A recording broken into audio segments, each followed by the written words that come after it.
we have to figure out. Oh, go ahead. I was going to, I'm going to interrupt you. I'm going to say curiosity is a gift. No matter what side you're on, if you can gift the person on the other side with that curiosity, which then leads to understanding, you're doing pretty good. Yeah. Unpacking Mormonism is a subsidiary of Daisy Girl Communications, LLC. All content herein is intended for educational purposes only and does not replace the advice or counsel of your personal care provider. Hello. I hope everybody enjoyed their Thanksgiving holidays, and I hope you're not freaking out about Christmas holidays. I know that, goodness, difficult time periods. And How do you not? I know, and I think that this episode is going to come right at a great time because our families are going to get together. We're going to have difficult dialogues. It's the holidays. You probably needed some of these skills after Thanksgiving. So maybe take this opportunity to use today's episode on evaluating and analyzing what went well and what didn't with your familial interactions over the Thanksgiving holiday. And let's shoot for improvement for the Christmas holiday and the New Year's holiday.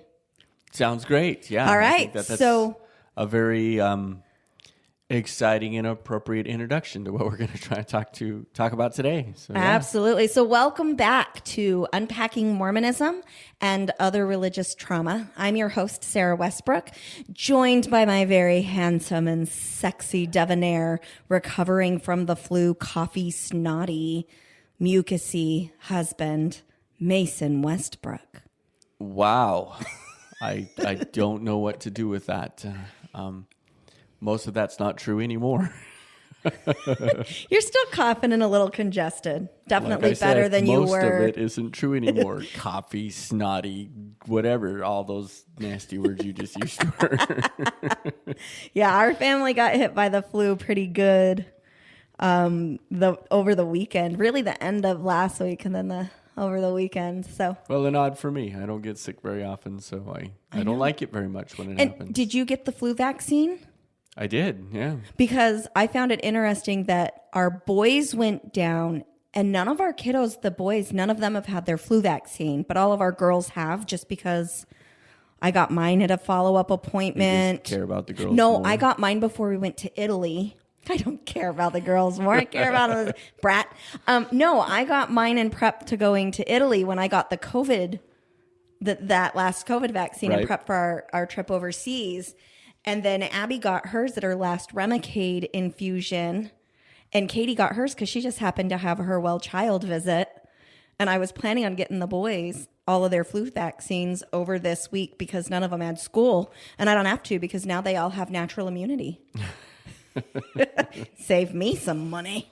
All righty. Yeah. So our intent today is to help you identify when family members and friends are in a place where they are wanting to have an open dialogue about the religious trauma or other difficult things going on in your life. Or at least that they're ready to. Not necessarily wanting to, but at least ready to. Well, and I think that there has to be some desire in order to be ready, like the intent with which you and the listener, so I'm going to say you, the speaker, them, the listener, there has to be a desire on both sides. Sure. For mutual understanding, connection. Our intent and our purpose for going into a conversation is very important. I see that all the time in my couples that I counsel. If I've got a couple where one of them is just, you're wrong, I'm right, I'm not willing to listen, I'm not willing to engage or take accountability, it doesn't matter how amazing I am or how well I deliver the curriculum and the therapeutic interventions.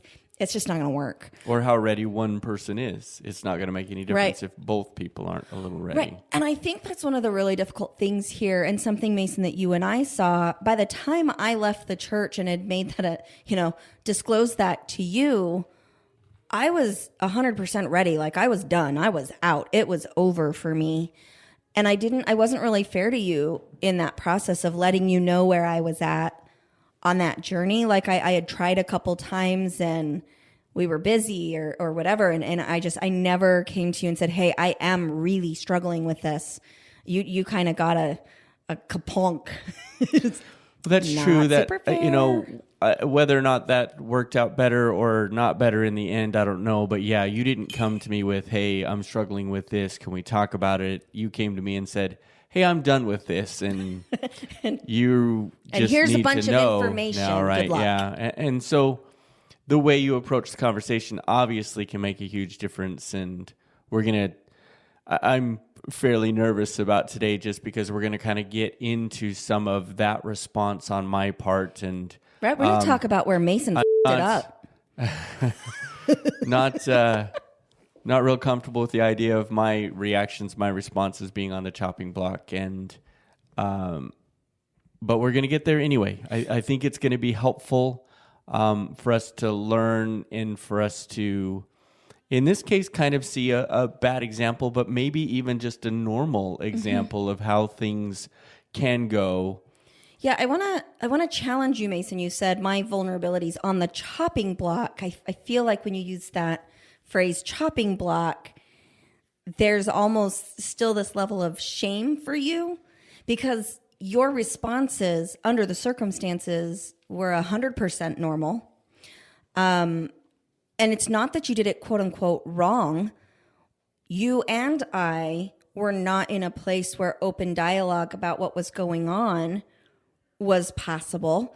But because we were married and raising kids together, we kind of tripped and stumbled and fought. And it was, I'm going to say, as far as arguments go within our relationship, we'd had maybe, 5 to 10 in the years leading up to it. And then that year after I left, it seemed like almost every significant conversation we got into, we ended up in an argument about the church. And it wasn't your fault. It was just the way things were going. And we really want to illustrate that, hey, it's pretty normal. In our case, in this wheelhouse, we're talking about the quote unquote TBM Mormons, which are the true blue Mormons, or I'm going to just say those that are still actively engaged in the Mormon practice, faith, in the Church of Jesus Christ of Latter-day Saints, or whatever religion, or whatever This is religion other there religious is, traumas as well, right? And that we, as the speaker, like I did not do things in the most constructive way either, which I was a little disappointed in myself because I've got a degree in this shit. Like I teach this stuff on a very regular basis, at least a couple times a week to my clients. And yet in our own home, I was not employing the interventions and we just came apart. So I don't want to say we're chopping Mason up to pieces and making him feel like a total scumbag here. Well, you said it sounds like there's a little shame involved still, and I think that's an accurate assessment. And I think that recognizing and owning that from the get-go is going to make it a little easier. But I'm going to get a little emotional today, and I'm going to struggle a little bit with being open and accepting of my mistakes. You can say that they're completely normal responses, and I agree with that. But we do all kinds of normal stuff that isn't the best thing for us to do. Right. So I think owning the fact that it's normal is really very helpful for us because it helps us to just go, you know what? Yeah, that's not how I wanted it to go, but it is a normal way for it to go. So let me just start, instead of starting from this shame point of what an idiot, I can't believe I did that, I'm worthless. Instead of starting from that shame point, we start instead from, yeah, that's not how I wanted that to go. Mm-hmm. It's okay. I can see why it went that way. That's not how I expected. So, but then instead of starting from a point of where I'm recovering because I'm beating myself up, I'm starting from a point of recognizing not how I wanted it to go. Where do I go now?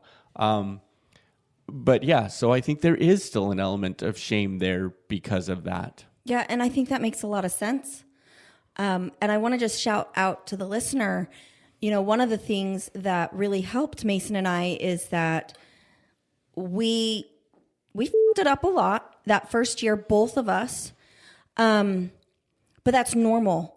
If you expect to go into these difficult conversations with family members and friends and expect that the first time it's just going to be this glorious outcome and we've got to check in. You might have unrealistic right. We expectations. got to check in on those, are we having reasonable and realistic expectations? Because the answer is no. I think, Mason, that we have learned a lot about ourselves over the last year. And I'm hoping that as we approach this with our listeners can recognize, hey, that's what's going on for the listener. That's what's going on for the speaker. And then how do I navigate this differently? Because as you said, some of these relationships, I don't remember if you've said it since we've been recording or if it was in our planning meeting. I haven't. But so the don't importance. take it away from me. Okay, go ahead. True. Why don't we just start with the intent? Why don't you go ahead and finish the intent and we'll kind of get into that part of this. Okay. I can do that. Because So- I think we're gonna get Pause. we're gonna on get level distracted. We don't have this completely of outlined. importance. Right. We don't have this completely outlined. So let's start with the intent so that we make sure that our listeners understand exactly where we're trying to get to so that we can and then go into this material. Good call. So once again, our intent and purpose for today is to be able to identify your own and others' readiness for open and respectful dialogue, and also to recognize when open dialogue is possible and when it is not, and what to do in both of those situations. This is going to be a two-parter for us. So today we're going to talk about identifying the signals that you and the listener. So I'm going to identify you, the person who wants to bring the conversation up. You're the speaker. And the person that you want to talk to is going to be the listener for most of the purposes of today, rather than he, she, right. Non-member, post-member, ex-Mormon, whatever, to member. Like, let's talk about who's doing the speaking and who's doing the listening. And then also recognize as you converse that you get to be in both roles. The goal is... Absolutely, yeah. You're going to be the speaker at times, but you also need to know how to listen at times. And so we're really going to get into the how to have those conversations on our next episode. And today we're going to talk about how to read the room to identify when you can engage and when you really need to disengage, whether that be a temporary disengagement or a forever disengagement or somewhere in the middle. Right. We want you to be able to do that. Right. So, and then you wanted to do kind of a reminder of right. So our the amygdala first and all that jazz. Right. Our first order of business is really for this episode is to remind you about that relationship between your amygdala and your frontal cortex.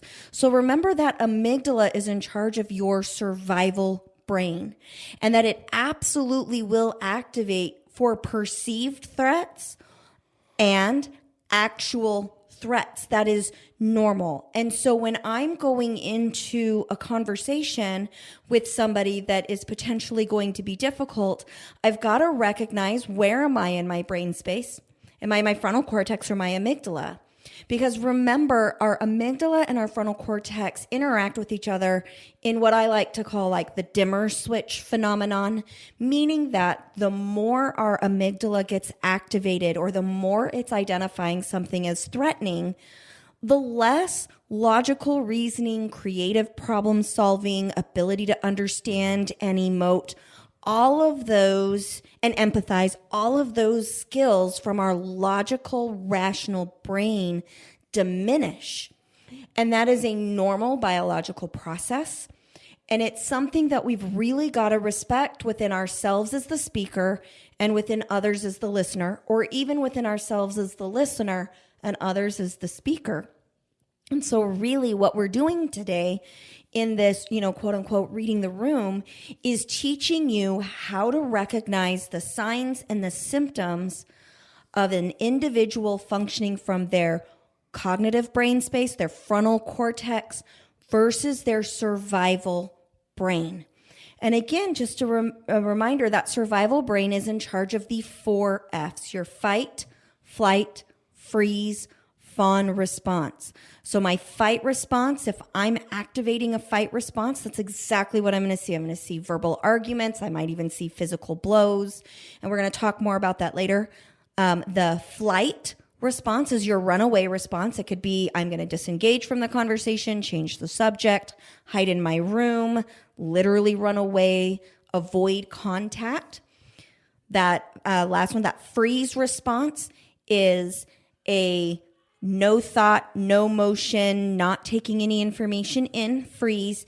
And then fawning from a survival brain is people pleasing to try and smooth things over, diffuse the tension in the room because you are identifying that you or somebody else is a threat. And so I just want to keep those in mind, those responses, those 4 F's in mind. And then the last piece of this, just, quick review about the role of the amygdala in this, is to keep in mind that your 4 F responses, these fight, flight, freeze, fawn responses, are neither right, wrong, good, bad, righteous, evil.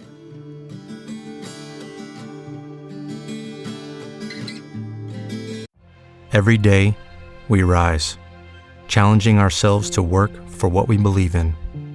At U.S. Border Patrol, protecting our borders is more than a job. It's a calling. Agents answer the call, working together to keep our country and communities safe. If you're ready for a new mission, join U.S. Border Patrol and go beyond. Learn more at cbp.gov/careers.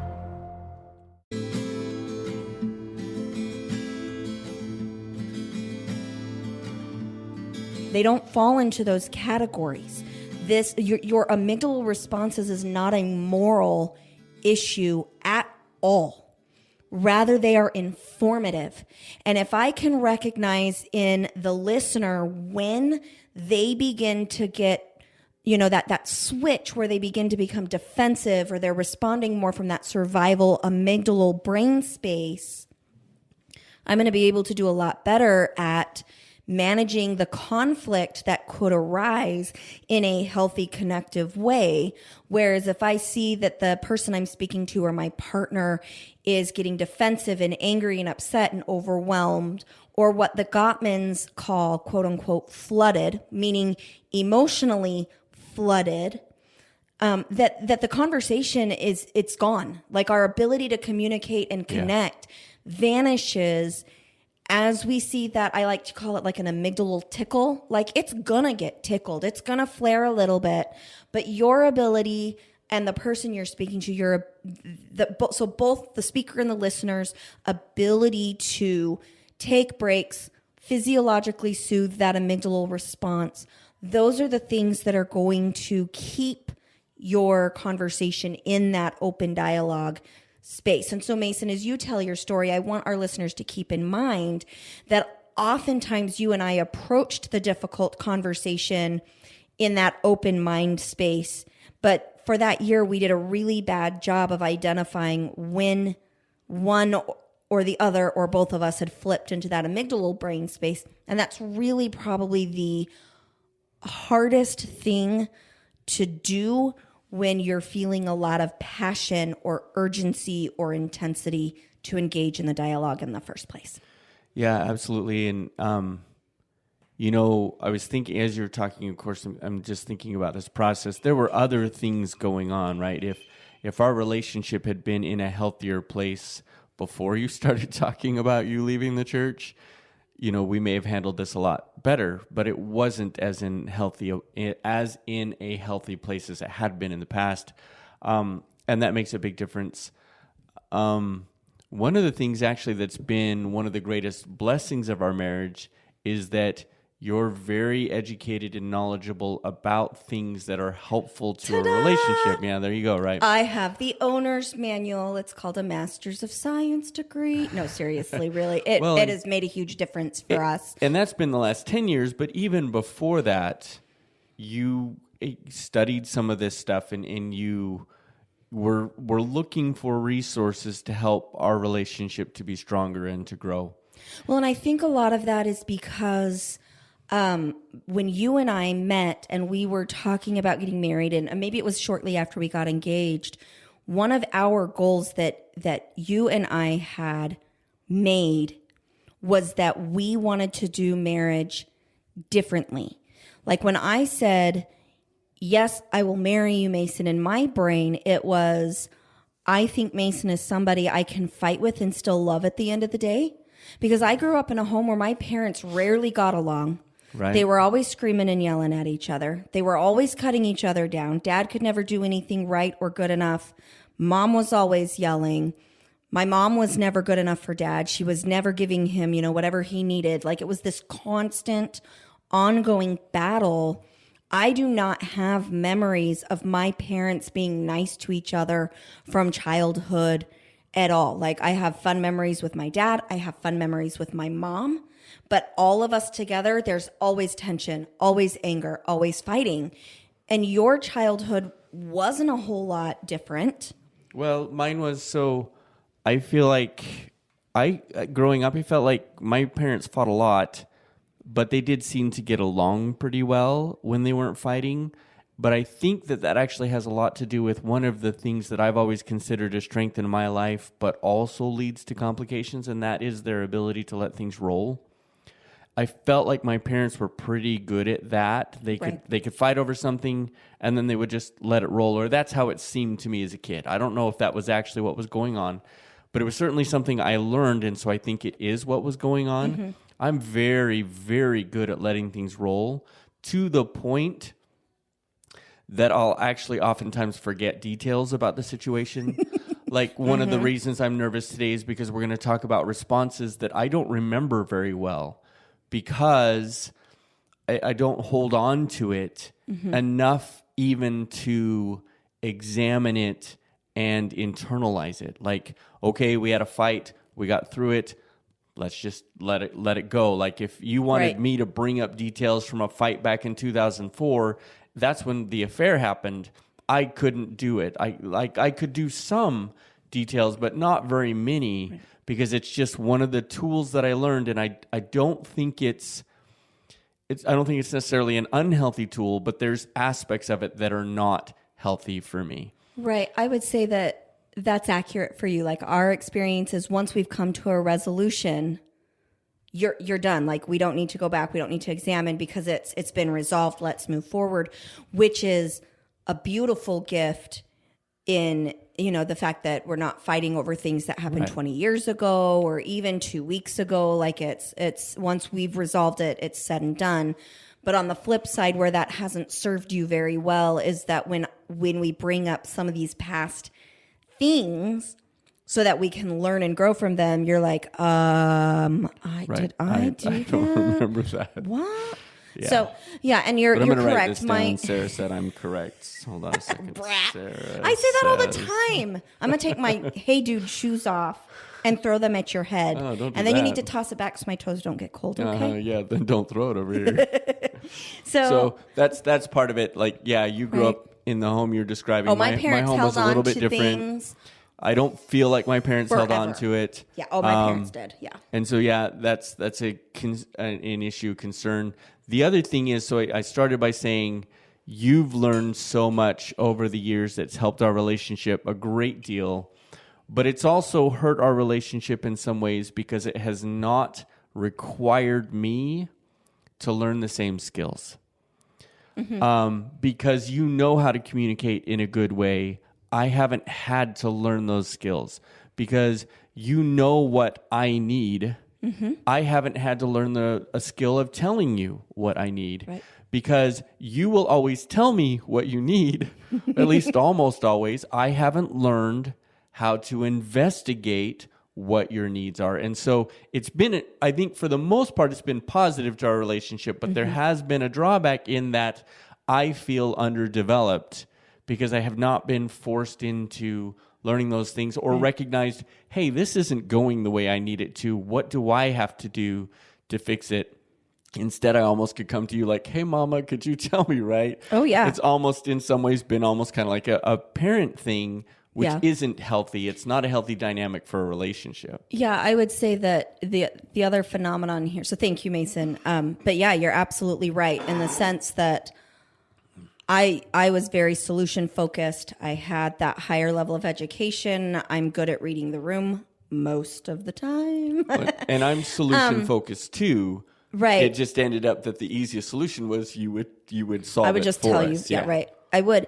But the other piece of that is that this actually is a very common phenomenon that I see in my clients all the time, in that one partner meets the other partner's emotional needs really well. And because that partner's needs are being met really well, they are completely oblivious to the fact that their partner is drowning. Right, which is what happened to us. And that's what happened to us. So when you say, we weren't in a good place when I came out and said, I'm done with the church, you didn't know at that point that we were not in a good place. You had no idea that I was struggling in the way that I was. I had some idea, but it had not gotten to the point where I was in a place for us to work through it. And again, just that review for those who might be listening to this for the first time, a lot of that was because, military service, then anesthesia school, followed promptly by being the bishop, and then a move that separated us for about 11 months.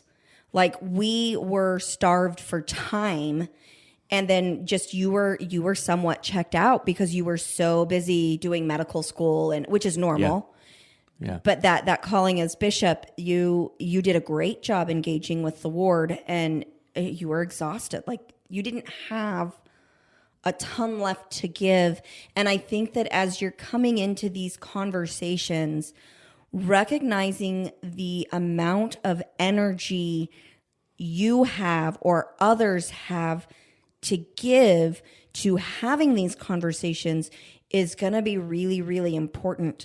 Because I know, Mason, that your dad in that beginning was like, I'd like to understand Sarah's reasons for leaving. And number one, I was not in any place, and nor had I had any kind of a relationship with your father to feel even remotely comfortable at all with sharing those vulnerabilities with him. Like, that was a no-go. He had not been kind to me ever. It was almost like I left the church and your dad decided to get kinder to me. That's what it felt like. And which was, kind of interesting, almost like a recognition that he hadn't done something, because he's been a lot kinder to me since I left the church than he was before.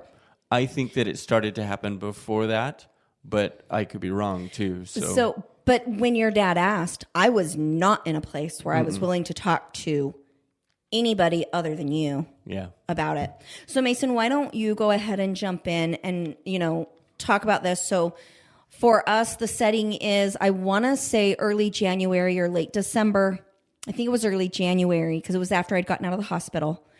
And we are sitting in the driveway and I tell you, I'm going to leave the church. And I think I handed you the CES letter, like the printout of the CES letter, and said, when you're ready to read this, here's some of the reasons why.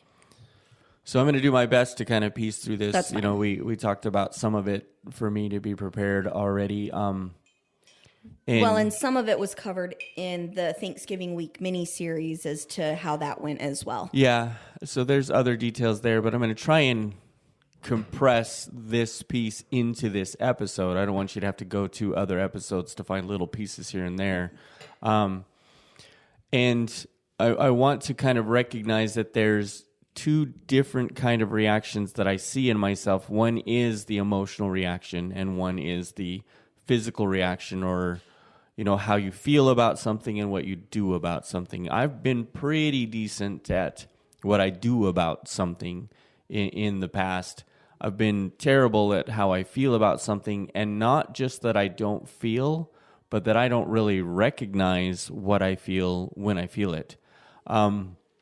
And that's really tough. Like, I had to see a counselor to figure that one out, and I'm better at it, but I'm still not good at it. Go ahead. Right. Well, and I think this one of the things that we've benefited from because of this experience is that you did go seek help from somebody else who was very good at helping you grow into a higher emotional IQ. Yeah. I very much have seen that as a positive change from this entire experience is that you are much better at empathy that feels very genuine. You know, there's a difference between, yeah, I understand what you're saying, and that feeling, or that it's almost like I hear a lot of people talk about it like that deep soul vibration, but like there was that connective, probably oxytocin release in the sense that you learned how to feel with me, and identify feeling your own feelings. So it definitely increased your emotional IQ. So again, really difficult conversations, but the growth that has come from that has been very enriching to our relationship. Well, and I think that's why intellectual and emotional conversation are so important to a relationship, right? Is that's how you learn to be empathetic towards each other. Yeah, absolutely. I've actually, throughout my life, I feel like I've been pretty decent at being empathetic when I recognize that the situation requires it. And I told the counselor this too. I told her, like, look, I'm actually pretty good at empathy if I recognize that empathy is what's needed. It's right, recognizing that empathy is what's needed is the hard part. Which normally in our relationship, I would look at you and say, I need you to just listen, and I need you to just understand and feel with me. And you would be like, okay. Right. Yeah. Yes, ma'am. Tell me what you need. Right. Exactly. And I let him get away with it. Well, and because it worked, because it didn't feel unhealthy at the time, it just was one of the tools that we had in our belt, and so we utilized it. Even as a bishop, you say that I did a really good job as a bishop because I was more focused on what those people needed. Because if somebody came to me as a bishop, they didn't come just to chat. Right? They came needing something, and so I was more attuned to the fact that I need to figure out what that was. Either they were going to tell me or I need to figure it out, but I was attuned to the fact that that was the case. And one of the things that still hurts is that you said, I did a good job as a bishop, but I didn't have anything else to give at home. And the problem is, that's not true. I did have more to give at home. I just didn't recognize it was necessary. And so that's where I kind of struggle with that. And that's just one of those shame things again, right? Every time you talk about how I wasn't emotionally engaged as a bishop, I feel shame because I could have been. I just didn't realize that I wasn't. So how can I phrase that time in your life differently? Like when I talk about this, if that's bringing you shame, that's not my goal at all. Is there a way I could say things differently for you that would help you not feel that shame? I don't know. I don't know if there is. Something we're going to have to work on. It might just be that I need to more completely unpack that in my own life. Because like many things in my life, there's nothing I can do about it now.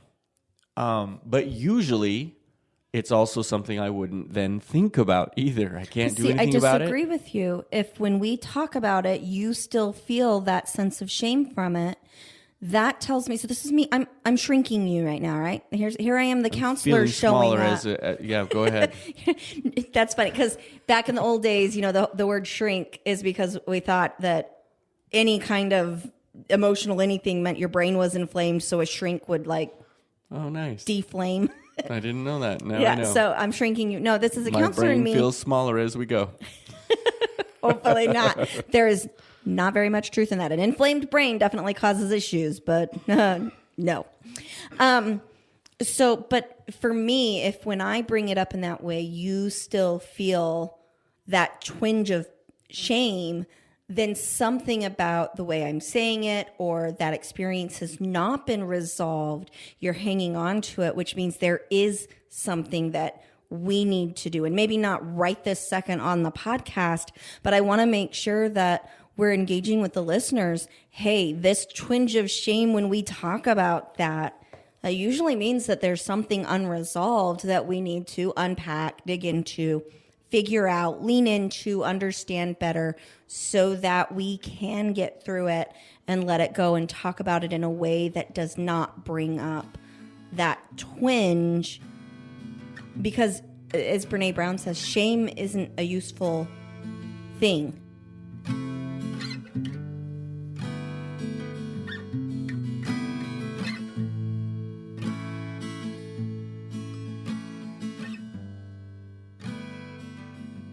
Yeah, I think that's what I mean. What I'm trying to say is that there's still stuff there, and I need to process it. The reason that I'm still feeling the shame there is because I need to process it. But in the past, I would have looked at that situation and said, "There's nothing I can do about it now. Right. Let it roll." That makes sense. But because I've become more emotionally aware, I haven't been able to let that roll because it still matters to me. I don't know if there's something that you could say differently, and maybe we need to explore that. Because there are some things that you say that are accurate that still cause me some shame because of just how things went. And I imagine I'm going to feel some of that today because I'm not very happy with the way some of this went down, even though I recognize it's kind of a normal response. I've never set out to be normal. I've always tried to be more than that. And Mason has always tried to be exceptional. I love that about you, though. Well, at least in the things that really matter in my life. Like, I don't have any desire to be an exceptional racquetball player or an exceptional horseback rider or anything like that. But the things that really matter to me, like being a father, being a husband, in the past, being a member of the church, being someone who serves, those things matter to me. And so I've always tried to be better than just quote unquote normal. And so does that mean you're not trying to be an exceptional member of the church anymore? Well, I'm kind of in a holding pattern on that, right? Because I don't really know where I stand, so I'm not trying to be anything in particular at the moment there. So anyway, so to this story, right? You tell me you're going to leave the church.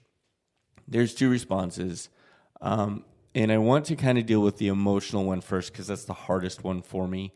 And I'm not good at recognizing what I was feeling at any kind of a moment. So as you and I chatted about this before we started recording, we talked about some of the emotions. I want to just list some of the ones that I was feeling so that it can just be helpful. I felt terror. Mm-hmm. Anyone who's been a member of an active member of a high demand religion can probably understand that. You know, you tell me you're leaving the church, my initial thought is my world is about to fall apart. Mm-hmm. And that was incredibly scary for me. I felt overwhelmed, especially as the conversation progressed, because I didn't know how to handle it. And that continued to be evidenced by increasing conversations. I felt inadequate. Partly because I've never really been left in a situation where I didn't know the answers when the answers mattered. Mm-hmm. And so that was very, very difficult. What do you mean by that? I didn't know the answers when the answers mattered. Can you say a little bit more about that? I'm not one of those guys that has to have the right answer. So that's never bothered me. If you came to me with a question, and even if you came to me with an anesthesia question and I don't know the answer, it's not going to bother me that much if I don't know the answer. Right. You're pretty good at saying, wow. Right. If your question makes me feel like I need to know the answer, well, then I'll research it and figure it out, but I'm not going to be bothered by the fact that I don't know the answer.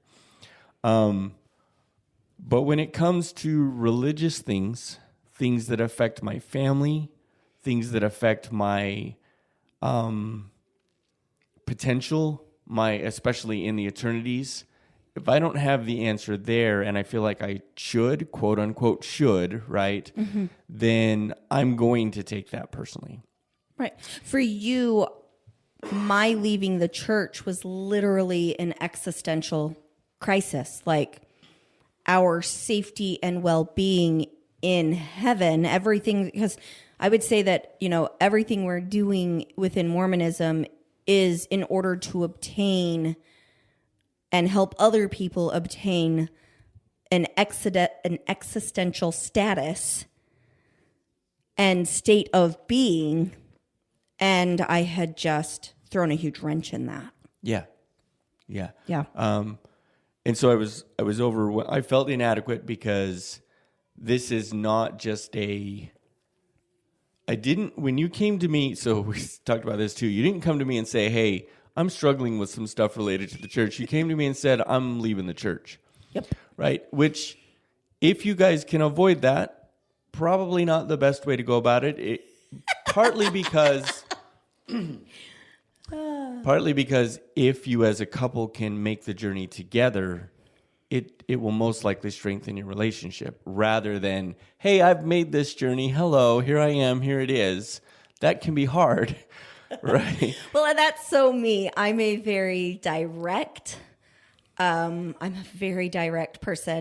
I say things like it is.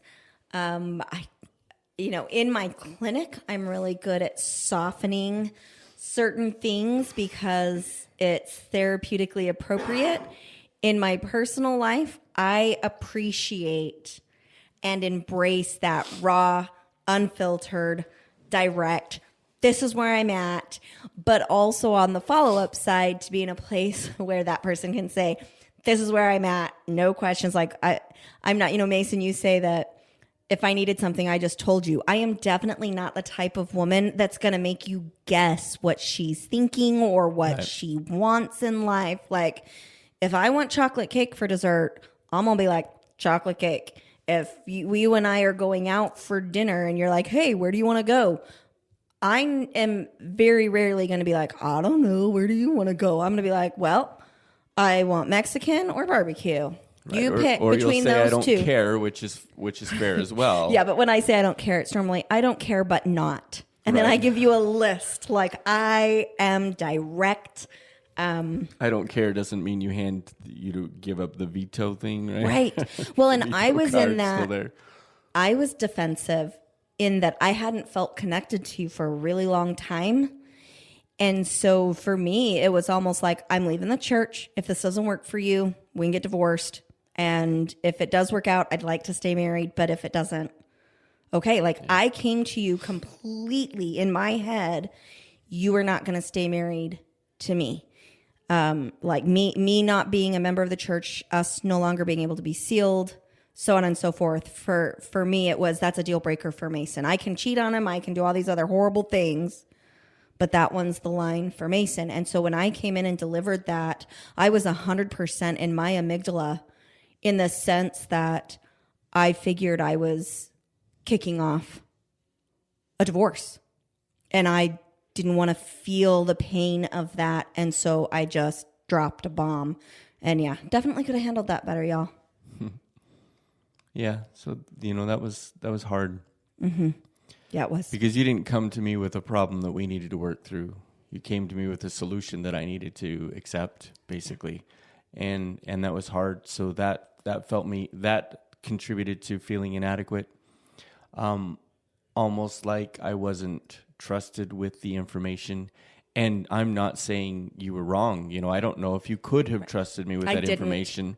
I didn't trust you with the information. And I had worked out all of my reasons while I was in a hospital, and I was in a place where I didn't have the patience to explain it again. Like, I did not want to be met with preaching. I didn't want to be met with you falling away.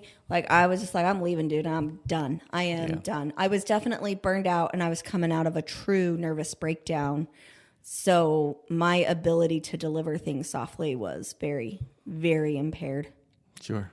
Yeah. And that contributed to one of the next things I felt, which was devastated. They're kind of interrelated with some of the other things that I've said. And one of the big things that came from that was I started to feel resentful. Something I had to work through with the counselor as well. Well, yeah, mostly because the resentment I felt more than anything else that I felt, resentment really started to make me want to disconnect. And disconnect from me? From you, yeah. Mm-hmm. Well, and it spilled over into everything. Like, you weren't just resentful towards me because of what was going on with the church. You became resentful for me for everything, from my burned dinner to my shoes weren't put away to, like, we went through that year where it did not matter what I did. if I wasn't leaving the church, it wouldn't be a problem. Like, it was just like, what the, okay. Yeah, that was a rough year. Right, I still stand by that, by the way. Your shoes wouldn't have been a problem if you hadn't left the church. My shoes would stay where they're supposed to go if we didn't have little kids in the home. Like, I caught Tyler in our closet trying on my shoes like 2 days ago. Mm-hmm. And I was like, what are you doing? And he just looks at me. You know, like Tyler does. He freezes. He just looks at me. I was like, whatever, dude, just put them back. They didn't get back. I found one under his bed. So there were other things too, right? Squirrel. Other things that I felt, of course. And I think that the reason I wanted to start with the emotions is just because if a person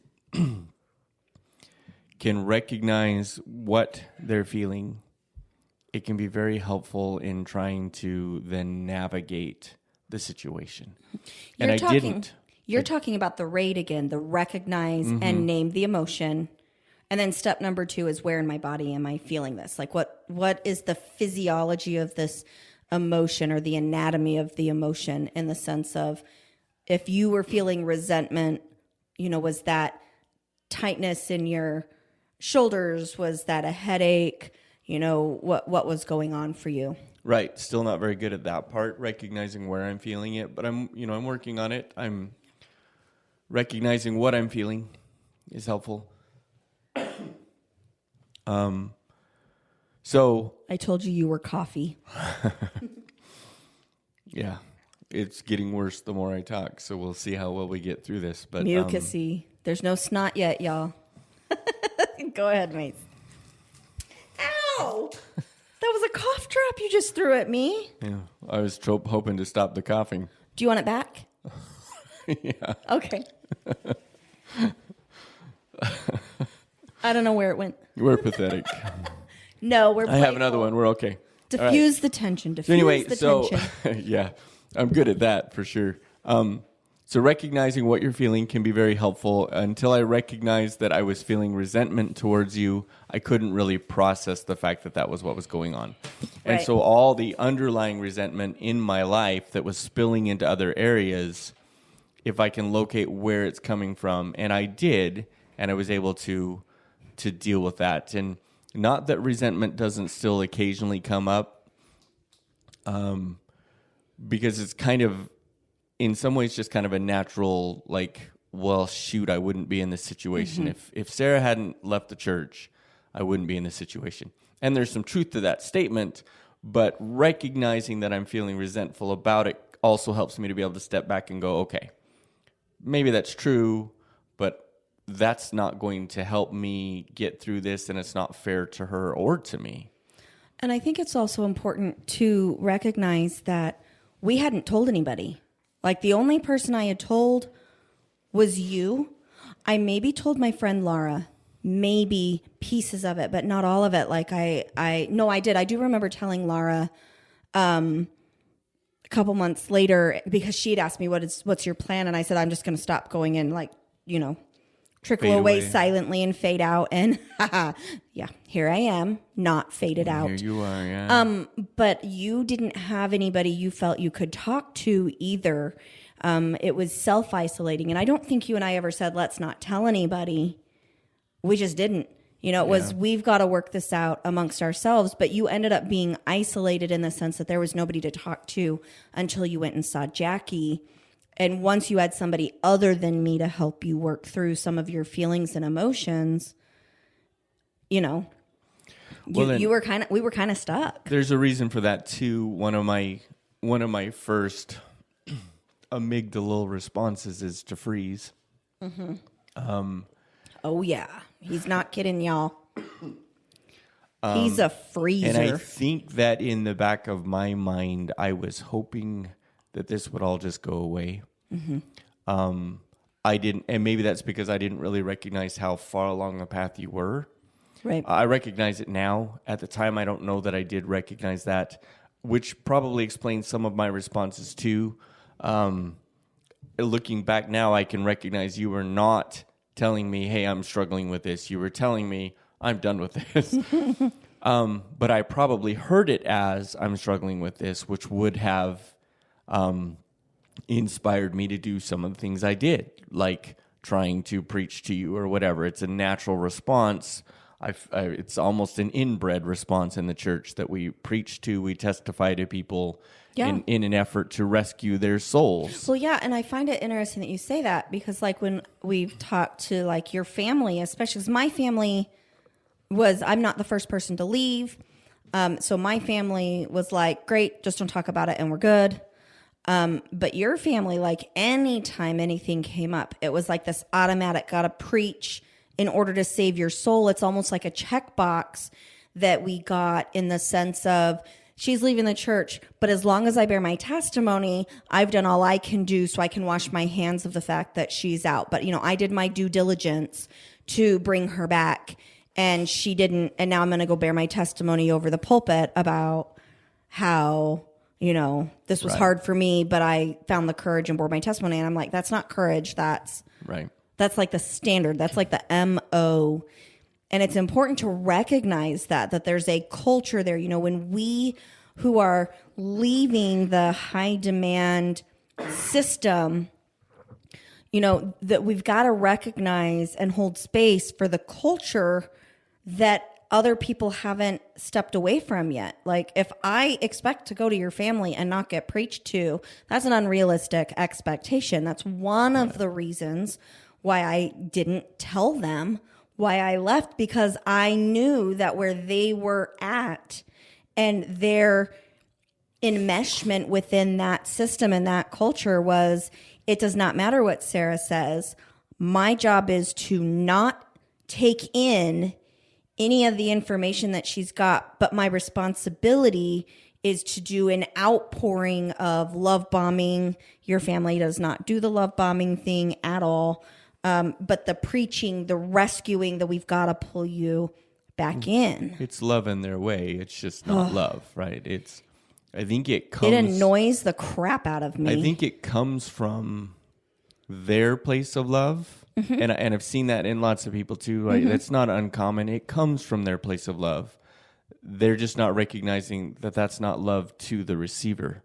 Right. And that's really important. It doesn't matter how much I think I love you, if my method of showing love to you is not received by you as love, I'm not doing what needs to be done. And so, my family is bad at that. I think high demand religious members are pretty bad at that in general. There's an underdevelopment there on those social skills and relationship skills, because it's simplistic. It's very simplistic. A high demand religion in general is simplistic. If you are raised to think, well, if you just share your testimony, the Spirit will speak to that person and make everything okay. Right. I'm a vessel, basically, and God will fix it. Right. And not that that's necessarily a bad idea, but if all of your basis for conversation is based on that, it's a bad idea.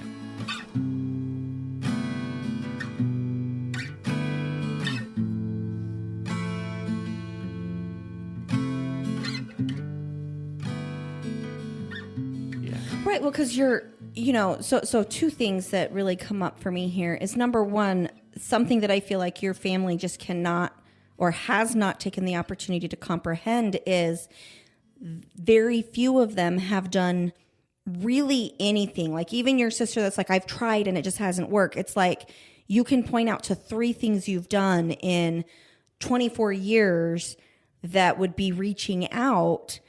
There's no relationship there as a foundation, and yet you're coming to me and telling me how I need to change my life when you really don't know anything about who I am or how I respond. Like, these types of conversations, you've got to look at the depth of the relationship prior to the challenge.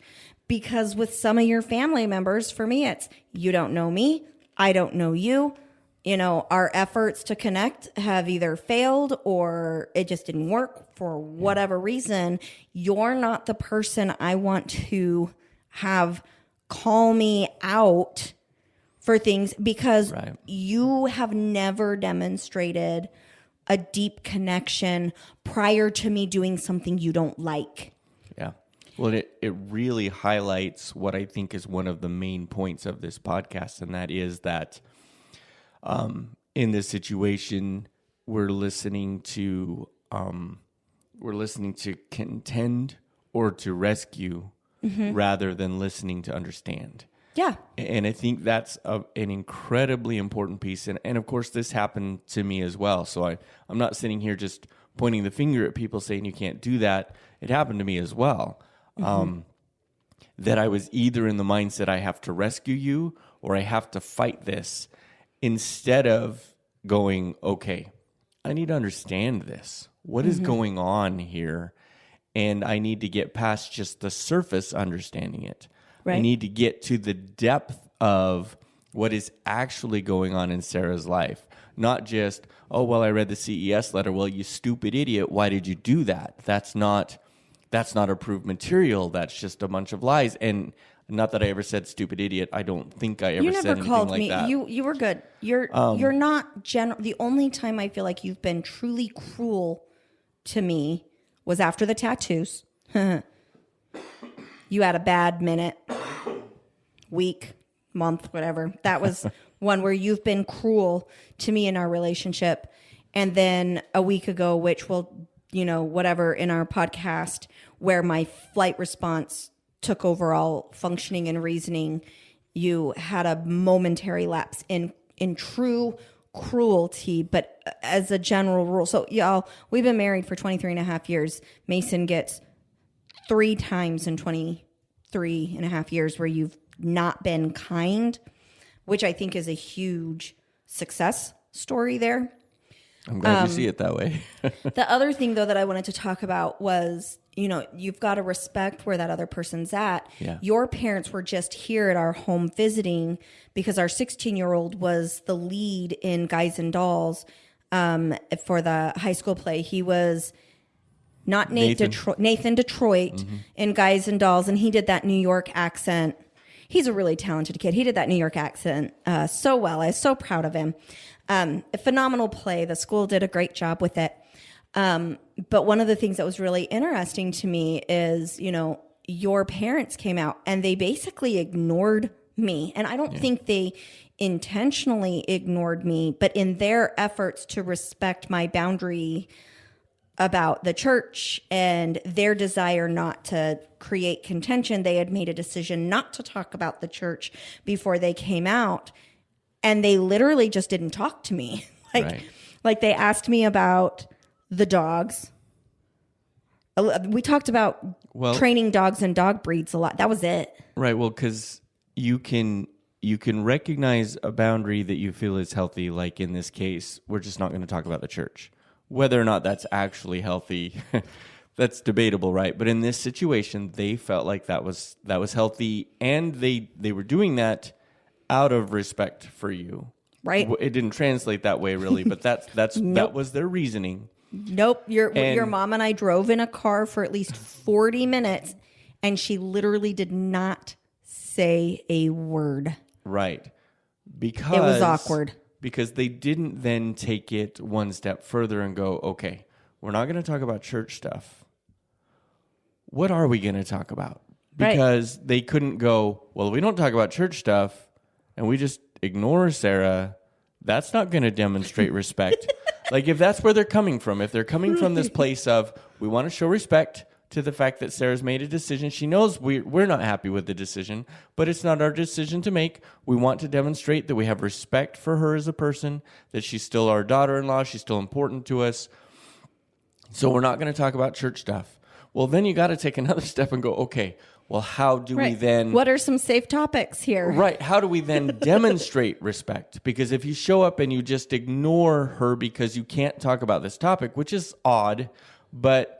my mom's expressed that before, almost like, well, what do we talk about if we don't talk about the church? Which isn't even accurate. No, because your mom and I had a great relationship. You guys have always relationship. talked about other stuff. We've talked about food and health and supplements and exercise. Talk about kids and family. So your there's mom all and kinds I of other can talk, topics. Right, we can talk about politics and all these other things. But because Sarah's not a member Right. The safest thing suddenly to we can't do talk anymore. is silence.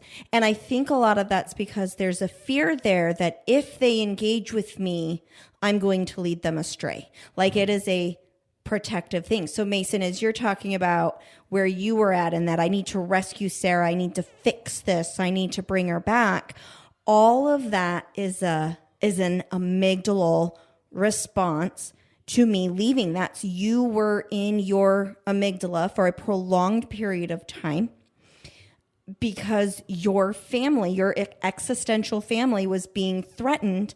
And for your entire life, that existential end point has been what you have worked for forever. It's been what my focus is on. It's been your entire focus. Everything that I've done is related to or directly applicable to that pathway. Yes. Right. It's all about getting me back to God. If it doesn't affect that path, okay, fine, I can give it some attention, but most things are going to affect that path. And So is there anything else from your story? Because you haven't really been very linear or anything. You've kind of been just general, like for that year. You've just kind of been like, this is where I was for that whole year. Is there anything specific in there that you want to So there was one other thing that I noticed. And so some of this, unfortunately for y'all, you're kind of getting me as I process through some of these mistakes. And I'm... Fortunately for you all, you are getting a very raw Mason. Well, my natural process is to avoid the details, and so I'm struggling with that too. Like, I want to be able to talk about the details in such a way that we can recognize and figure out how to get through them. But one of the things that I did that I thought was just a part of my freeze response was just kind of hoping this will all go away. Mm-hmm. But what I realize now, and this is a very new revelation to me, what I realize now is what I was actually doing is what's called stonewalling. Oh, yeah. And I didn't recognize that. And stonewalling, if you're not familiar, is one of the 4 horsemen of the apocalypse, according to the Gottmans. Mm-hmm.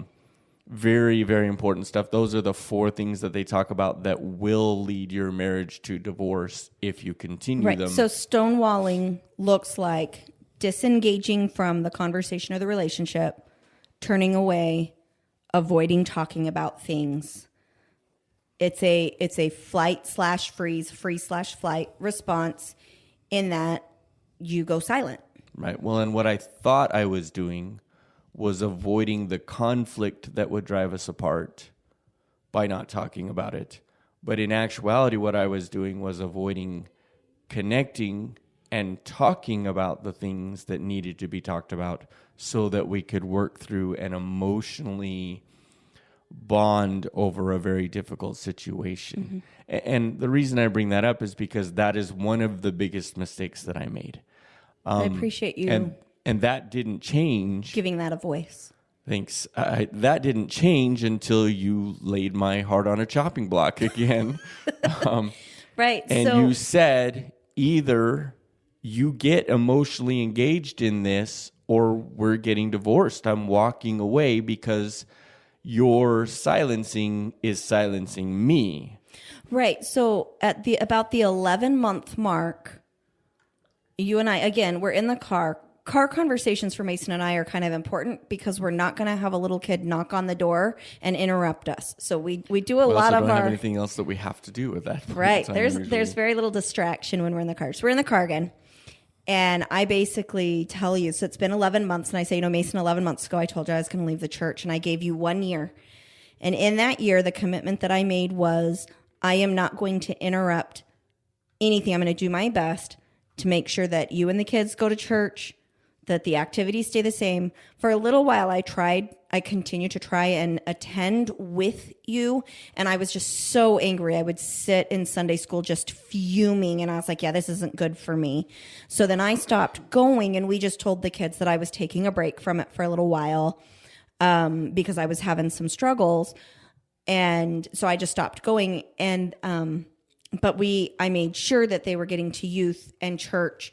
And I didn't talk to them about my concerns. And we weren't like our family home evenings and family councils and those things that we were doing. We did not bring up my concerns at all because I had wanted to give you a year so that way when we came back together with the kids, we could be that unified front as parents. And it was, mom doesn't believe anymore. Mom's leaving the church. Daddy does believe, but we want to support. We want to demonstrate that for our kids. That was very important to us. So we're at 11 months, and I say, Mason, you're silencing me. You're not allowing me to say anything. Like, I'm not allowed to teach any lesson to our kids about the church. Like, you would become this. It was very much this like stop, go. Like, it was like, Sarah, okay, go ahead and teach. No, stop. And you would like commandeer the lesson that I had. So I was trying to teach the kids like mental health awareness and empathy training and whatnot in some of the family home evenings rather than Book of Mormon stories or Bible stories. And you would like commandeer that and take it down. I'm like, dude, I prepared. You didn't. Like, it was getting pretty bad. And so I brought to your attention, I was like, you are silencing me. We haven't made any progress on this. And I said, so after that year mark, I'm going to treat this as if we're getting divorced, in the sense of, you can take the kids to church every other week, and then they get to stay home with me on those off weeks so that I can engage with him in these lessons. Like, you cannot silence me. And we can either do that married every other week plan, or we're going to get divorced, and I'm going to get it anyway, because no judge is going to say that I have to take them to a church. Like, it's going to be 50-50, and I'm going to get every other Sunday. And I gave you about 3 months. I said, you have 3 months to engage with me emotionally. Like, my goal is not to take you out of the church. That has never been my goal. Right. Ever. And I told you that. Then I was like, I do not need you to leave the church for us to stay married, but I do need you to engage emotionally. I need you to let me be me in this relationship. And if you can't do that, then I have to leave. I also wanted you to be an informed member of the church, meaning I wanted you to know about these concerning issues so that way you could, for me, it was this protective thing for the kids, and that our kids are going to find this out either from me or from somebody else.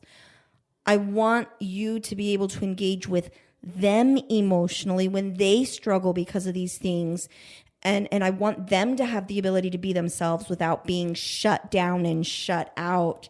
And so, yeah, it came to the point where I was like, if you cannot work through this, I've given you a year and we've made 0 progress, then I'm out.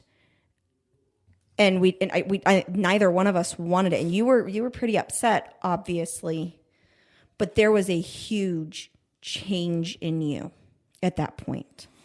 Well, and I still think that year you gave me was healthy. It was generous of you to do that, and I did not use that very well. Although I did spend some time focused on learning how to be more emotionally connected with you. Like, I feel like on everything except for the church, you and I had actually done a pretty good job of coming back together during that year. Absolutely. And maybe that's why I didn't use that year very well for church stuff, because my focus was on you and me. But regardless of the reasons, I did not focus very well on church stuff, and I was not meaning to silence you, but it is what I was doing. I think I even remember in that conversation, that argument, really what turned into an argument, as I said, I'm not silencing you, and you said, yes, you are, and you explained why, and so that made sense. So I wasn't trying to do that, I just was. And ultimately, I'm grateful because I didn't approach the church stuff the way that you wanted, but I feel like we got ourselves into a place where it was possible to do it and still stay together. Yeah, absolutely. Because I had learned finally how to emote, finally how to recognize some of the emotions that are rolling in the situation, and that was invaluable to our relationship. So that was a big deal for us, and overcoming where we were. Yeah, and I want to put a shout out there for the listeners. I gave Mason time. but I also have a deep respect for being able to be my true, authentic self inside the environment that is supposed to be the safest for me, which is inside my own home and inside my family. And unfortunately, I don't get to be that part of me with either of our extended families ever. Like that's I'm not allowed to be me without being attacked. At least not yet. In the extended family, right? I don't have contact with mine. I'm hopeful that will come with my family still, but it's going to be a long road. Right. And so, but in my own home, that has to be a safe place for me. Well, yeah. And I had to stand up for myself with that. Well, and that's one of the things that we talked about too, is that the relationship that you're dealing with has a huge impact on how you approach it, right? Like, so we're talking about reading the room and recognizing when someone's ready for this conversation, because some people you're going to have to go, not ready for this conversation, I'm walking away, I'm out. Other people you're going to go, not ready for this conversation, but that means I've got to engage and help them get ready. Because, like, for instance, in a spouse situation, we knew we weren't going to survive as a married couple if we didn't come to terms with this. And I obviously wasn't ready. Well, what do? You jab and you push, and it's hard. Give you time. And it's hard. Right. But it was what was necessary, and gratefully we responded in a way that allowed us to be together. A lot of people respond in a way that allows them to separate. And whether or not that's the best thing is for them to decide. The point being, we want you to be able to recognize there's times when you have to engage, and there's times when you have to disengage. And some of that is dependent upon what relationship it is that you're working on. Right. And what you're talking about, Mason, really is boundaries. Yeah.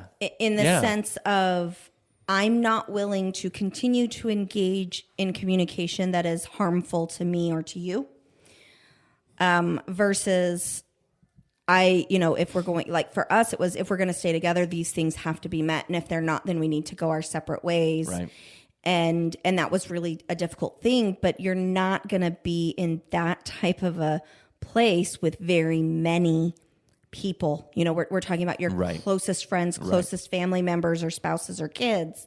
Essentially the relationships you're not willing to give up or live this way. And this takes us back to that, the point at the very beginning where you said, whoa, we're going to get to that. It was, you've got to be able to determine the health and importance of maintaining the relationship with the person that you're engaging with. Because, it's been really interesting to me. Again, your family, Mason, really likes to communicate with us about this on social media, which gives us such a ton of content.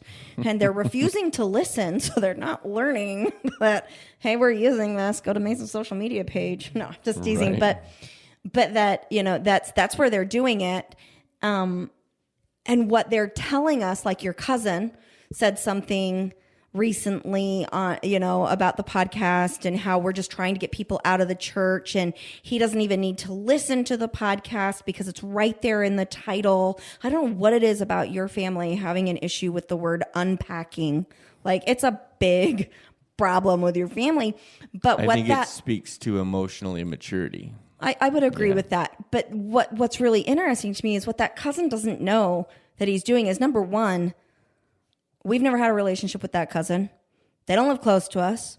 There's really no reason for us to fight to maintain that relationship. And he's obviously not ready or interested in learning where we're at or what the podcast is about. Which is fine. Yeah. Which, why not? Well, if I'm looking at his responses, he is verbally communicating on social media. He's not willing or ready to listen. Yeah. It's like he's telling us. And so when we talk about how do I tell if my family member or friend or whomever is ready for open and respectful dialogue, you've got to be able to pay attention to those cues.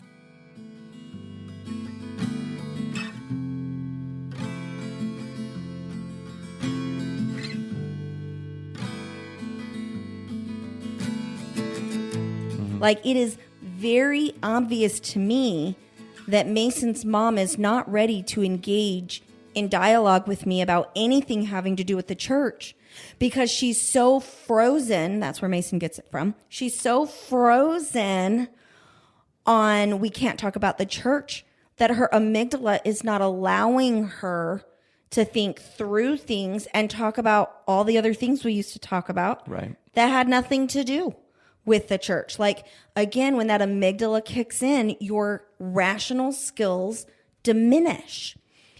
And so you've got to be able to recognize this. You know, we talk about verbal and nonverbal cues that we can utilize in order to help us, quote unquote, read the room. Right. And so as I look at these things, you know, some of these nonverbal cues, one of the challenges of communicating via email or text is that you can't see or hear. And so you lose a lot of the nonverbal cues. So when you are in person, pay attention to the facial expressions of the person that you're talking to. You know, a furrowed brow, like for Mason, he gets a furrowed brow when he's thinking, also looks like his mad face. I check in with him. I've learned after 23 years of marriage, are you mad or are you thinking? And he's like, I'm thinking or I'm pooping. It's the same face, y'all. I was just about to say that. It is the same face. Okay. So yeah, we want to look at for those facial expressions, you know, is the jaw clenched? Are the muscles relaxed in the face? Is there flushing? You know, if you've got a really, really red face, for me, if I start turning red, I'm mad or freezing. Those are the two reasons my face turns red. I don't even think I turn very red when I'm embarrassed, but I definitely do when I'm upset. You don't get embarrassed much anymore. I don't get embarrassed much, yeah. No, I just don't. So yeah, we want to pay attention to facial expressions. We want to pay attention to the body movements and the postures. You know, when somebody's mad, or protective, you know, they might cross their arms in front of their chest, or they might open their hands really big and kind of posture or lunge towards you. Like Mason, your dad and your brother, when they get heated, they're like, oh, they love to posture. Right. They're like a turkey. They get all puffed up. They're peacock and they got all their feathers out and they're like in your face, and their movements are very jerky and harsh. And there's like this, you know, that's those gestures. Again, their anger. That's a move to silence the other person. Mm-hmm. And yeah, my family's very good at trying to silence the contender. Oh, they posture big time. Right. Yeah. And in verbal posturing, you're going to see things like criticism, sarcasm, you know, making fun of people, attacking character. Like these are those verbal cues. Somebody's not in a place to listen to you. You know, when we talked a few episodes about the, you know, fallout from your family thing, your brother-in-law was like, I wouldn't listen to anything Sarah says. She's not worth the time of day. It would be the world's biggest waste of time. What he's telling me is I want her to shut up because it's inconveniencing me when she speaks. Yeah. And I'm going to say these very harsh things that are very hurtful and attacking her intelligence and her character and her intent because I just want her shut up. Yep. And so that tells me, hey, that brother-in-law is not ready to hear what I have to say. Eye contact is a big one. So we've talked about, you know, gestures, so that posturing and those movements. So we've got to look at eye contact. You know, it's abnormal for people to stare into each other's eyes for any kind of conversation. It kind of feels creepy. Mason, knock it off. I'm going to throw my shoe at you. Okay. I'm looking away. I'm breaking eye contact. But you want to look at that. So, you know, are they looking up and away? Are they talking to the side? And, you know, it's normal in an open dialogue for you to make eye contact and look away and make eye contact and look away. That's normal. But sometimes that staring at you, like, look at me, you know, think of that little kid and you're like, look at me. Look me in the eye while I scream and yell at you. And they're like, ugh. Right? That's not healthy. Like looking away and taking a break from that intensity is actually very important. In fact, plug in for little kids, when you make them maintain eye contact like that, they're becoming overstimulated and not listening to you very well. Yeah, it does tend to make it worse. Touch. We really communicate a lot by the way that we touch each other. You know, if I'm talking to you, Mason, and I lay a gentle hand on your knee to encourage you, that definitely sends a different message than if I'm like flinging my arms around or pushing you or shoving you or those types of things. So touch is a big one. Space between the people. Again, we talk about your family likes to posture. They tend to get closer and kind of tower over you. It's like this invasion of my bubble. Whereas when you're in an open dialogue, the space stays more neutral. It's more inviting. And when we close that gap, it feels safe. And then, of course, the tone of voice. Like, you've got to pay attention to somebody's tone. If they're in a loud or harsh or sharp tone, that's going to tell you, hey, they're not engaged. So there's a lot of they are engaged, but not in a way for open dialogue. Right. All right, let me They're not listening engaged. Right. They're not engaged in a way that's going to foster connection and feelings of belonging and whatnot in the relationship. Now, just so that you all know, I have put some links. There's going to be some links in the show notes for a couple of websites online where you can get on, Google or Yahoo or whatever.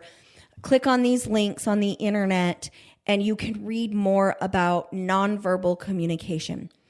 When I'm checking in to see if somebody's in their amygdala, I'm looking for nonverbal signs that they are in a defensive or a protective posture, facial expressions, tones. Like if somebody's yelling or angry, they are in their amygdala. Anger is probably the most common protective emotion that we have. Okay. If they're escaping or changing the subject a lot, that's going to be your signs. Now, for those verbal communications, like we said, Mason, your family, like your aunt on Facebook said something recently about, in my day, we just basically were like, get over it. Your feelings got hurt. Just move on. Again, she's not directly saying your podcast is harmful, but she is implying in what she said, you guys are just online talking about your hurt feelings. Right. Or at least that could be what she's doing. That's what it felt like. That's definitely the way I interpreted that. And it makes me chuckle because... Right. Given the opportunity, I have the ability to investigate, right? If I want to investigate, but I also need to recognize, well, okay, I'm going to investigate a little bit. If she responds that way again, I probably just need to let it go because I don't want to fight that battle with this person. But so one thing might not be enough to say, we're done, but it should be a clue. It can be a clue as to where we stand on this situation. Yeah. Right, absolutely. So again, identifying when the person you want to engage in conversation, or if that person is trying to engage you in conversation, are they in their amygdala or are they in their frontal cortex? If they're in their amygdala, and they're coming as a way to rescue, protect, defend, you're going to want to hold off because when the amygdala is fired up, frontal cortex is down. So if you're beginning a conversation fired up, chances are very, very high that it's going to go to shit really, really fast. Number 2 is, okay, somebody's coming at me and they're in their cognitive brain. Now it's time to say, what is your goal? And so I've done this several times, again, more with Mason's family than with mine.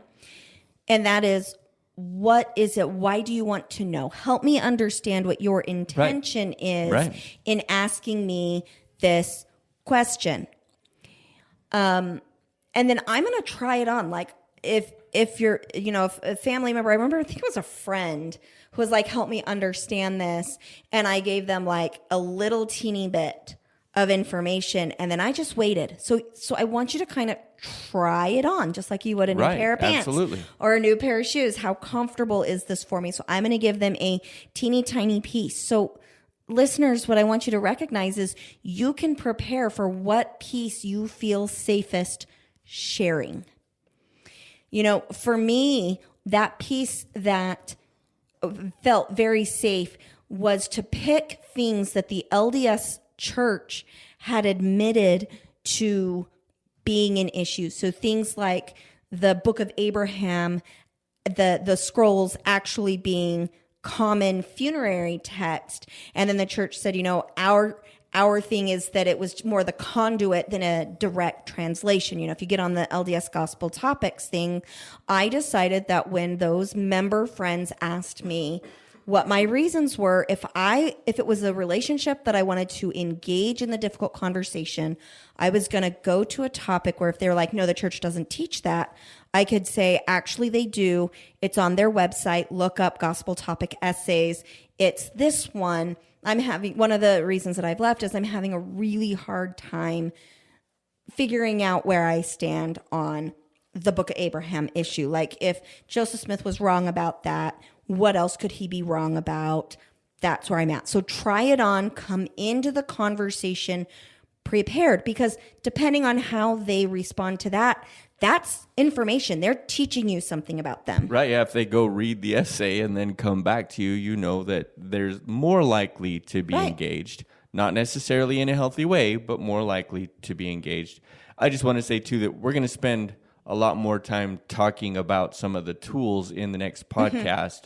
Today is more about recognizing what's going on so that I can choose whether or not I need to engage or want to engage with this person, this group, this individual, this family member, whatever. We want you to be able to recognize first, does this have the potential for productivity? Or does it not? So that I can... I'm exhausted. One of the reasons I have not made a decision about the church in total is because I'm just tired and I don't feel like I have enough energy to just devote to the real questions. Which is why I never engaged when your father asked me to, and when your father began to demonstrate that maybe he was ready to listen, I didn't engage. Right. Because I didn't have the emotional energy to manage my own amygdala responses with him. And you ended up telling him that too. Right, I did. Whereas when I explained to my very active friend Laura what was going on for me, when I brought up those try-on topics, such as the rock in the hat with Joseph Smith and the Abraham stuff, I shared my concerns, and she's like, yeah, you know what? That is really concerning. I get that. My husband and I, we had a conversation about that, and we determined it this way, but we can completely understand why that is so difficult. Right. It's a difficult thing. And so I was able to share, when I say, I told my friend Laura a little bit more about what was going on. Not everything, not by any means, but Laura and I have had a very close relationship for several years.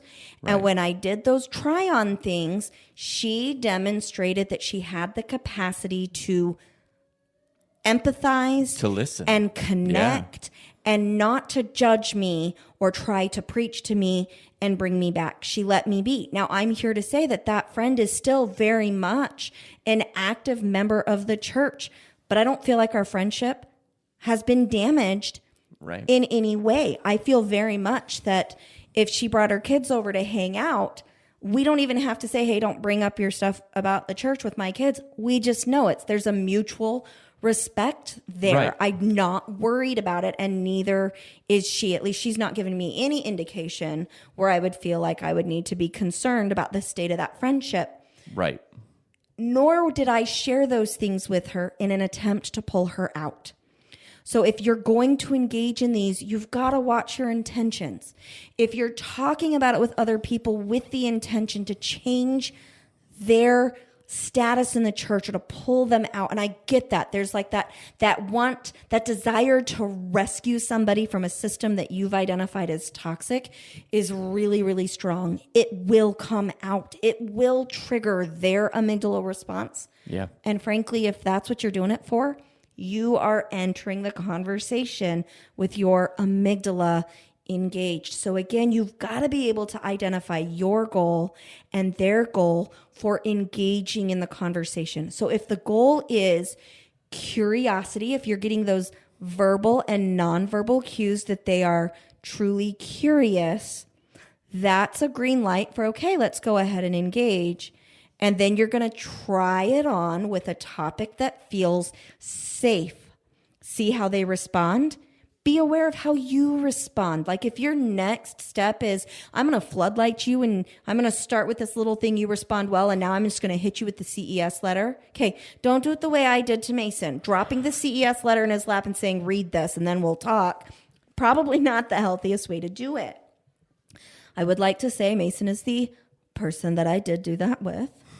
With other people, if they ask, I said, well, I'll send you the link, but don't read it all at once. We're learning too, right? We're not here because we're experts on this. We've learned a lot from how we went through this, and we want to help you avoid some of those mistakes and do it better. Right. Yeah. Tomorrow, or not tomorrow, well, it's tomorrow for us when we record it, but when we record the next episode on how to engage, one of the things that we're going to be talking about is throughout the conversation, you want to constantly check in to where your amygdala state is and where the listeners is. So for all of the parties involved in the conversation, where are they at in their amygdala brain space, which is also why you want to pick a good environment. Like if you're going to have this conversation, I don't recommend doing it at the family function because it's a lot harder to evaluate 15 people's amygdala states versus a one-on-one private, quiet conversation where you can really engage. And so way easier to get caught up into a much bigger conversation than you intended. Right. Keep in mind that your goal in engaging in these conversations with family members is to create connection, belonging, and understanding within the relationship so that you can continue to have a meaningful relationship with them after this major change in dynamic within the relationship. Yeah. For Mason and I, our goal was to co-parent effectively and maintain a healthy marital bond in a mixed faith marriage. Yeah. When Mason was trying to rescue me and bring me back in, it was a nightmare. Didn't work out very well. No, it actually pushed me further away. And that's normal. If you push against an amygdala that's activated without giving that person the time and space to physiologically and psychologically soothe that survival instinct, they're going to dig in their heels. That's where we get that, what they've called in Mormon stories and Mormonism Live, the backfire effect. Or the double down. Or the double down, right? You're getting that because you're telling their brain that their survival mechanism is valid, and the brain is going to protect and argue and fight more. This is biology. This is our brain. This is our physiology. We have to work with our biology. We cannot work against it and expect to have this meaningful connective thing because your oxytocin hormone cannot fire when you're engaged in combat. That's just not how that works, okay? We're going to have that when the conversation is calm. And so again, make sure that you are reading the room and identifying your physiological place, the person you're speaking to's physiological place, and have respect for that. It is a lot easier to respectfully decline to engage in the conversation and explain, I just don't feel like I am in a place where that conversation feels safe for me, not necessarily because you're a threat, but for lots of different reasons. I'm just not there. That is a better thing to have to work through than the hurtful things that have been said in conversation. Oh, yeah. With those two brother-in-laws that came at me and called me stupid, a waste of time, our marriage is doomed, you're destroying all of these people. For those relationships to heal, I have no interest. I'm going to be honest. I have zero interest. I don't want to go to family reunions because I refuse to put myself in an environment where those are the types of things being said to my face, because what you're willing to say to my face is very different than what you are saying behind my back. I have no desire to engage in a relationship with people who feel that way about me. I'm not going to the Westbrook family reunions, not because I'm offended, but because I have a lot more respect for myself, and I refuse to engage in relationships where I can't be true to me, None of those relationships are worth it for me. Unfortunately, that's where Sarah Westbrook is. Damaging the relationship means a lot more effort in repairing the relationship. I was willing to do that with Mason because he's the father of my children, because he's been my partner in crime for 23. Actually, we're like 24 years of knowing each other. You know that, right? Ooh, man, we're old.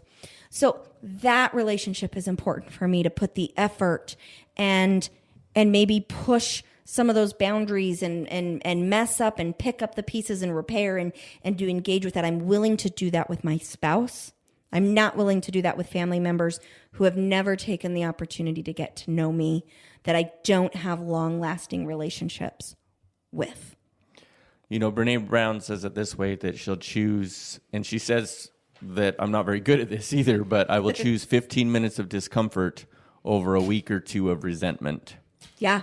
And I think if you look at it that way, you'll find that if this is a relationship that matters to you, it may be better to say exactly what you just said. I'm not ready to have that conversation yet. Instead of engaging in a conversation you know is probably not going to go well, and then having to not just have the conversation again later, but to rebuild relationships.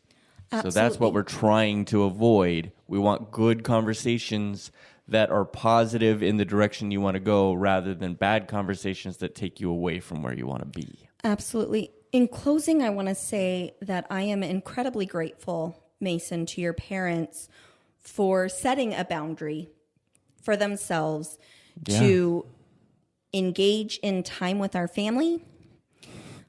They didn't look at all the fingers of that boundary, right, and not initiate conversation that could very easily have gone the wrong way, recognizing that none of us were ready for that. I'm very appreciative of that, even though that meant that they basically ignored me for 3 days. So again, better to make things a little awkward and uncomfortable, but also for those of us who have been wounded on the outside of that system, it's important to recognize where the people inside that system are responding from a place of love. They're doing the best they can with what they know how to do. Too often, their best f***ing sucks, but I can respect that your parents were trying, even though being ignored was very hurtful. I remember, I texted you, Mason. I was like, yeah, they're ignoring me. I may have texted that to my neighbor as well. My neighbor's also my office manager. And so she was checking in, how are you holding up? I know this weekend you were a little nervous about it. And I was like, well, they're ignoring me, which is definitely keeping the peace. And so I appreciate that effort. They did the best they knew how to do. And yeah, it still stung a little bit, but I'm going to choose that little bee sting over being tossed into a fire any day. Yeah. So it's important for us to respect. They're trying, they're doing the best they know how to do. Unfortunately, I agree with you, Mason. The Mormon Church has not, and many of these high demand systems have not given individuals the developmental opportunities to know how to manage this type of situation. And I can respect those limits in order to protect myself. Understanding and understand that helps you to know where to go from here. Yeah. So, and really that's what this is about. We're listening to understand rather than listening to contend or rescue or whatever those other things might be. Mm-hmm. Yeah. So if we can listen and understand, this works on both ends of the table. Whichever side you're on, whether you're the true believing member of whatever organization, or you're the one that's left who's trying to just be understood, all of us want to be understood. That is really our ultimate goal.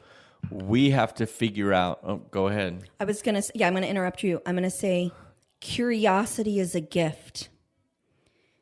No matter what side you're on, if you can gift the person on the other side with that curiosity, which then leads to understanding, you're doing pretty good. Yeah. Well, and I think one of the issues that comes in with that is we all want to be understood. One of the issues is oftentimes we're not willing to give the time to understand.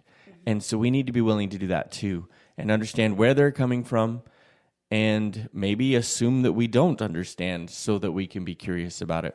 We love you guys. We're so grateful to have you here and to have listened, to hear some of our vulnerabilities and some of where we've screwed things up. Thank you for that. We hope that the information can be helpful for you in your lives and the paths that you walk. Thanks for joining us on Unpacking Mormonism and Other Religious Trauma. We love you and have a great one.